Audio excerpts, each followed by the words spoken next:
is there a certain age up to which you can really work on your handwriting or improve it, or is it easier to do it, in the first 5 years, or is there a cap on it that after a certain age you can only do that much? Yeah, the earlier the better. I normally come across parents, either they come too early or they come too late in contact with me.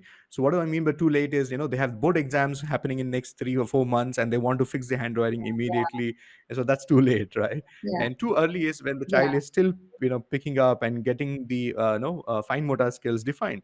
So allow the transition to happen naturally. Let your child grow up, pick up abilities, and then the best thing is to fix all the challenges before the age of 7 years, because after 7 years it becomes challenging to change the grip.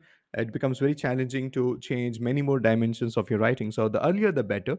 So dear parents, keep a watch on child's writing habit, see how much distance they're able to keep. So I'm going to I really focus on all the ergonomics, the science behind the distance. It's not only about sitting and writing. There is because writing is a very, very complex activity. There's so many multiple bones which comes into action. There's so many muscles which are coming into action. So once you get a alignment of all these things, I think writing becomes easy. It is so holistic that even the nutrition that if you're not eating nutritious food, that also impacts your handwriting.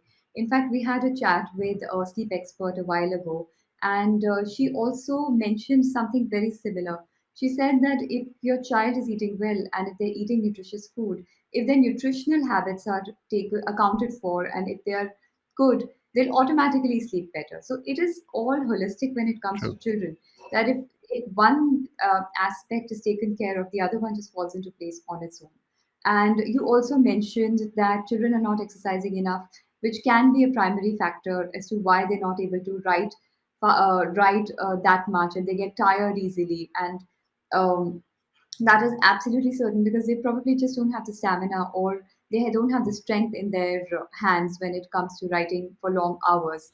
What are some of the exercises that, or anything simple that children can do at home or parents can make them do, that will help them develop that strength in their fingers and in their hands? Surely, I'd like to demonstrate a couple of exercises. And just to add up to my previous question, yeah, the youngest student I had was 84-year-old. Oh, Okay, I'm saying the that's word really youngest nice. is because I That's don't want to say nice. the oldest, because there's no age gap for learning a skill. Handwriting is a skill. It can be picked up. It can be mastered any time of your life. So it's as easy Correct. as learning to drive, learning to swim. So it's one of the elements of as a skill, and you can always pick it up.